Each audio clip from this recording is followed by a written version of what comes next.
Écoutez, alors là, franchement, je ne pourrais pas répondre à cette question, vous vous rendez compte? C'est comme si vous me disiez, vous êtes plutôt blonde ou plutôt brune, ou vous êtes plutôt ceci ou cela.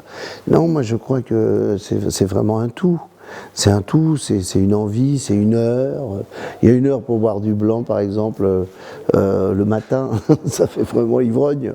Mais c'est vrai que tout d'un coup, le matin, vous avez peu dormi, vous avez quelques huîtres, vous allez à la Albocuse, par exemple, à Lyon. Voilà, je connais bien Dijon aussi, où on peut aussi faire ça. Et là, c'est du blanc. Le blanc, faut que j'y fasse attention parce que le soir, il va me brûler le bide et si je rajoute des crustacés par-dessus, comme je suis un excessif, il va y avoir du blanc dans une bonne quantité et des crustacés ou des coquillages dans une autre bonne quantité.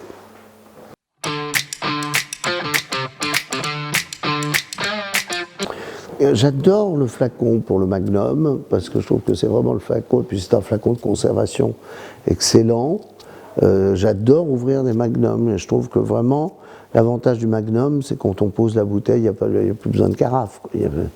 La bouteille par elle-même, je trouve que j'aime beaucoup, beaucoup le Magnum.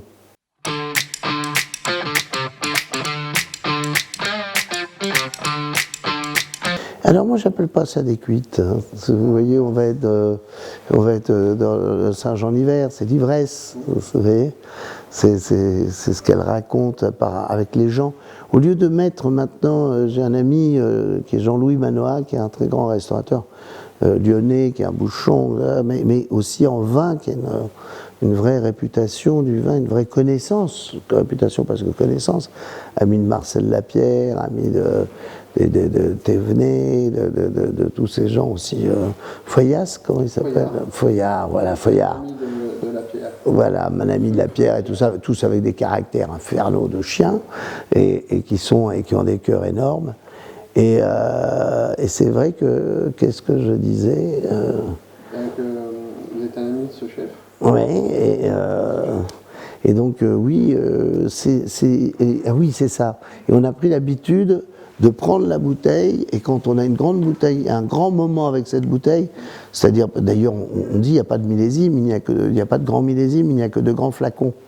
C'est vrai que tout d'un coup, vous allez tomber sur une bouteille qui va vous ravir, mais surtout la présence et tout. On marque tous les noms et la soirée, ce qui s'est passé sur l'étiquette.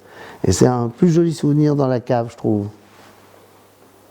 C'est la carte postale liquide. Exactement, c'est le témoignage.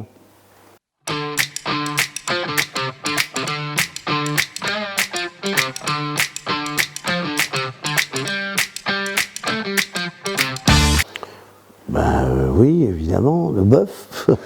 Bourguignon, non mais il ne faut pas tomber dans la caricature et en même temps, qu'est-ce que vous voulez que je vous dise d'autre?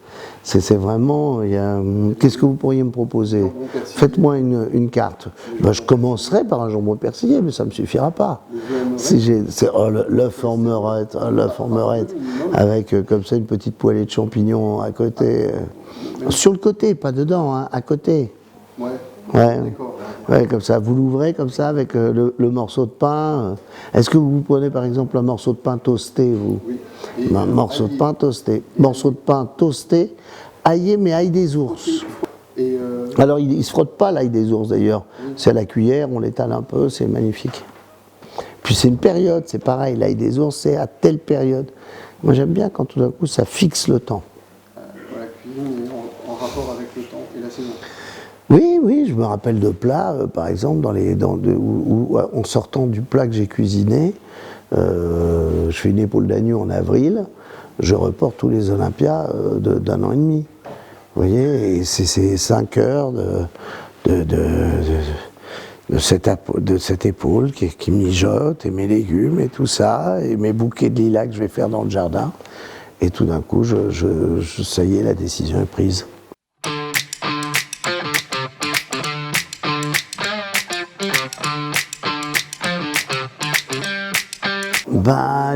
Ce qui est fantastique, c'est quand tout d'un coup, justement, il n'y a plus ces histoires de rouge et de blanc. Les accords mévins qui m'ont le plus marqué, C'est un vin blanc sur un fromage, c'est un vin rouge sur un poisson, c'est Bardet qui vous fait la carpe et le lapin. Après, avec quoi vous allez boire ça? J'étais pas un fou du Vouvray, moi j'avais un peu peur, hein, moi du Vouvray, même encore un peu. Hein. Mais voilà, je pense que chaque région est aussi assez grand aujourd'hui. On peut pas dire il y a Bourgogne et Bordeaux, il y a aussi des grands vins en Languedoc, les terrasses du Larzac qui arrivent. Puis il y a des très mauvais vins, enfin il y a du mauvais. Donc, mais il y a vraiment de la...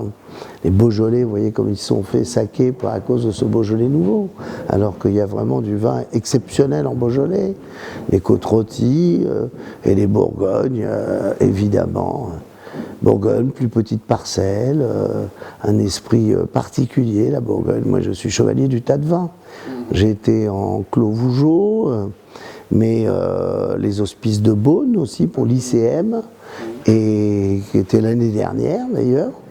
Qui sont partagés, j'y étais pas, j'ai pas pu venir, je tournais, mais j'avais été pour les hospices de Nuit Saint-Georges, où ils avaient donné aussi, pareil. Les vignerons sont très généreux, j'hésite pas à taper à leur porte, c'est vrai, hein. Je l'ai fait beaucoup à Saint-Émilion, on l'a fait en Bourgogne aussi. Ce sont des gens qui participent en Châteauneuf-du-Pape, faut pas oublier ça aussi, les gens qui font, et qui ont fait même des barriques, des assemblages particuliers, qui vendent à des collectionneurs. Là encore, quel souvenir!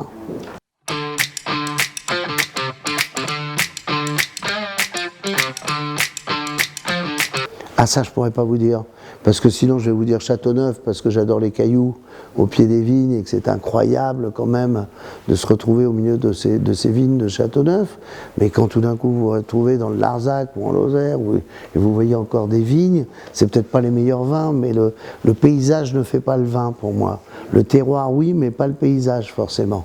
De toute façon une vigne c'est beau. Vous voyez quand je suis arrivé c'est toujours beau, elles ont perdu toutes leurs feuilles et c'était beau quand même. Et quand tout d'un coup ça rebourgeonne, c'est beau. C'est quand il faut choisir, quand il faut trier, où on voit celui qui laisse tout en vrac, et ben c'est beau quand même.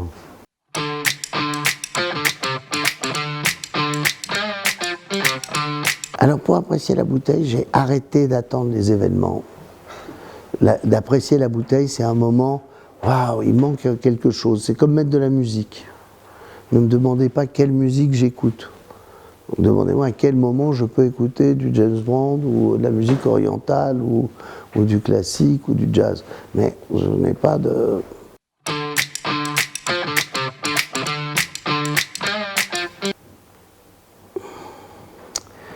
Je sais que c'était avec un homme qui était un ami, mais quand même j'ai voulu vraiment lui faire plaisir. C'est un Bordeaux. Oui. Mais j'ai bu un très très très bon... Bourgogne aussi, parce que ma cave à vin, et là on était plusieurs amis, ma cave à vin électrique chez moi, où j'avais des grands Bourgognes, où j'ai des grands Bourgognes, et tant mieux, ils sont encore, ils y sont encore, avaient pété. Et donc j'avais lu même 46, vous vous rendez compte, la catastrophe. Et mes amis vignerons m'ont dit il faut les boire très très vite. Ils ont mûri à une vitesse pas possible. C'est pas grave, mais il faut les boire immédiatement. Si tu les bois pas immédiatement, tu vas m'enfler. Donc voilà, la grande bouteille quand même qui m'a marqué en dehors du Bourgogne, qui était vraiment un très grand Bourgogne. J'ai du mal à trouver le nom quand je vous en parle, mais si je cherche, parce que je les prends toujours en photo, je pourrais le trouver, ce grand Bourgogne, si ça vous fait plaisir de parler du Bourgogne. Sinon, je vais vous dire que c'était le deuxième vin de chez Latour, les Forts de Latour, et que c'était en 2009, et que c'était exceptionnel. Très bien. Alors, je ne vais pas vous demander... On peut être amoureux d'un ami. Complètement. Voilà, non mais c'est vrai, et être hétéro, et être là, mais on peut aussi. C'est le partage, c'est vraiment l'amour, c'est ça. C'est ce qu'amène le vin, justement.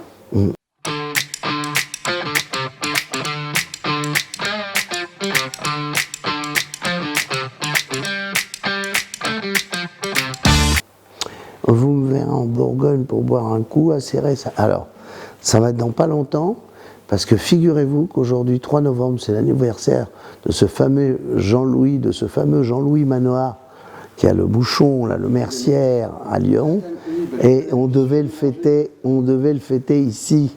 Le Viking, là, comme ça, le mauvais caractère et tout ça. Je vais chercher la bouteille que je suis allé manger en famille l'an dernier. Voilà. Dernier gâteau. Exceptionnel, hein. Ouais, quand il se met en plus au fourneau, quand il a là, profil, hein, qu'est-ce que Je finis pas tellement c'est généreux. Ah oui.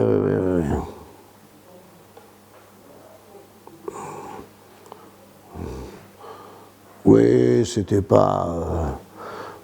C'était un Clos Vougeot, domaine d'Eugénie. Ah bah quand même. Oui, c'était pas. C'était formidable. C'était excellent. 2013. Voilà. Voilà. Donc, vous voyez, voilà ce qu'on avait bu. C'est pratique hein, de pouvoir aller chercher aussi dans ces vins là. Voilà, l'effort de la Tour, c'était en 2009. Je vous ai pas dit de bêtises. Qu'est-ce qu'on a bu encore?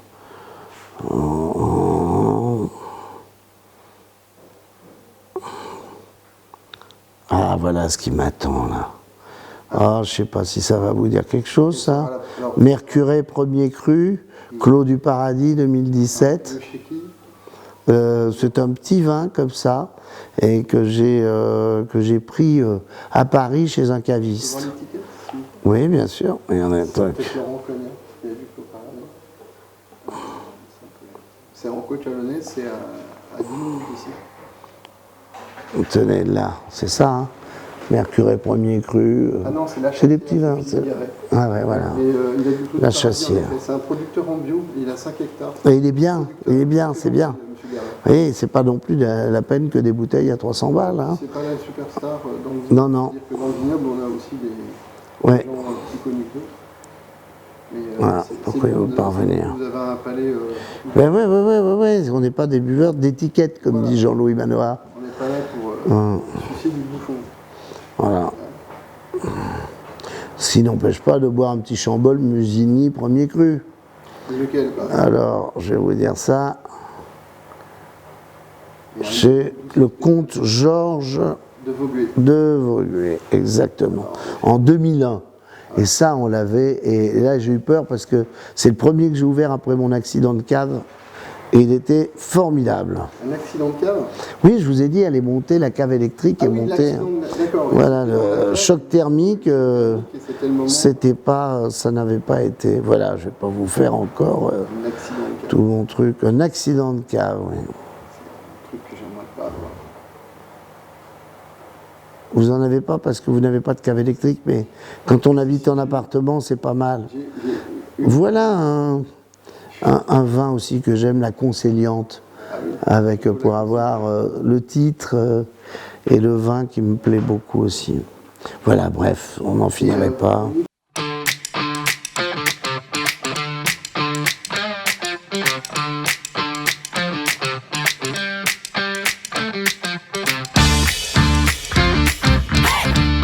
Écoutez, je crois que je l'ai travaillé sans le vouloir.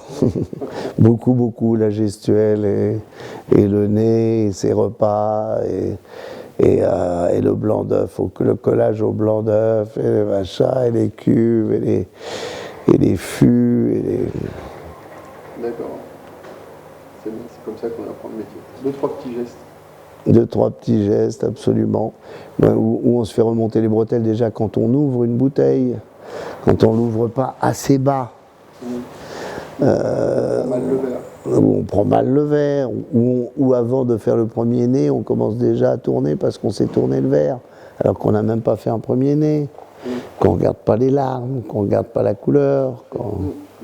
Ça se travaille plus qu'on croit. Ouais. Et puis après, on écoute, il faut être humble. Je vous remercie, Patrick, pour voilà. cette interview.